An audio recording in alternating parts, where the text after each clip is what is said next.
নমস্কার বন্ধুরা, আশা করি তোমরা সবাই ভালো আছো। আজকে আমি ধনেপাতা দিয়ে সয়াবিন রান্না করে তোমাদেরকে দেখাবো। তার জন্য আমি এই সয়াবিনগুলোকে হালকা গরম জলে নুন দিয়ে ভাপিয়ে রেখে দিয়েছি। আদা বাটা নিয়েছি, পেঁয়াজ কুচি নিয়েছি, আর ধনেপাতা, রসুন আর কাঁচা লঙ্কা আমি মিক্সার গ্রাইন্ডারে গ্রাইন্ড করে রেখেছি। তা আমি এবার রান্নাটা শুরু করছি, তোমরা প্রথম থেকে শেষ পর্যন্ত দেখবে। আমি আজকে সর্ষের তেলে রান্না করছি। তেলটা গরম হয়ে গেছে, আমি পেঁয়াজ কুচিগুলো দিয়ে দিলাম।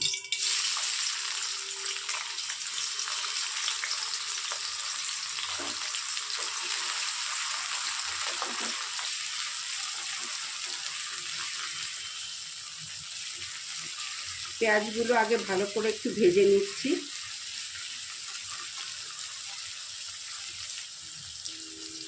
স্বাদ অনুযায়ী লবণ দিলাম, আবার একটু ভালো করে মিশিয়ে নিচ্ছি পেঁয়াজের সঙ্গে।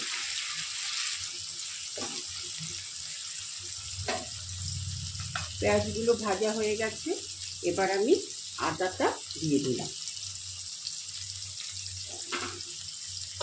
এটা ভালো করে মিশিয়ে নিচ্ছি। এবার দিচ্ছি হলুদ,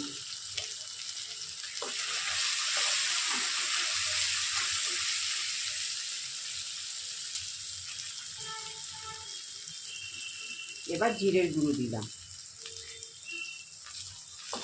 এটাও ভালো করে এবার মিশিয়ে নিচ্ছি।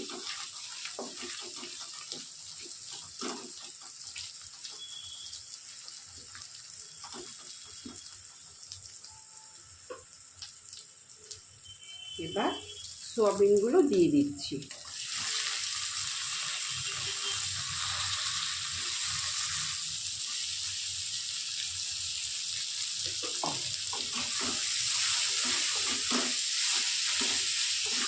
এবার সয়াবিনগুলো ভালো করে মিশিয়ে নিচ্ছি।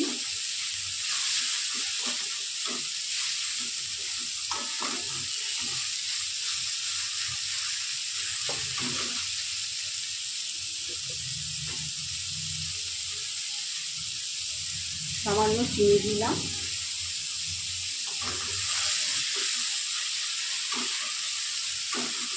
ভালো মতন এটা মিশে গেছে, এবার আমি অল্প জল দিচ্ছি।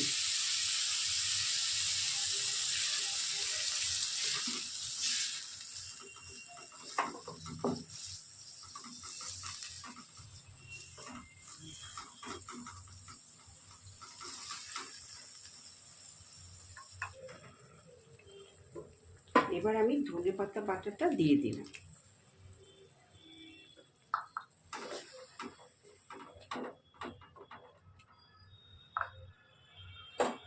এটার মধ্যে একটুখানি জল মিশিয়ে এটাও দিয়ে দিচ্ছি।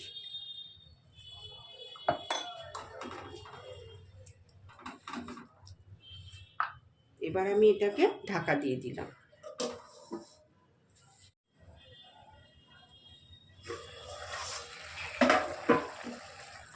দেখো এটা ভালোভাবে হয়ে গেছে।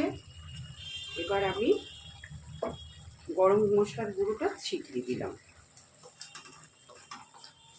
ব্যাস, আমার হয়ে গেল ধনেপাতা দিয়ে সয়াবিন। তৈরি হয়ে গেল ধনেপাতা দিয়ে সয়াবিন। তোমরাও এরকম করে বানিও, আর খেতে কেমন হয় কমেন্ট বক্সে জানাতে ভুলো না।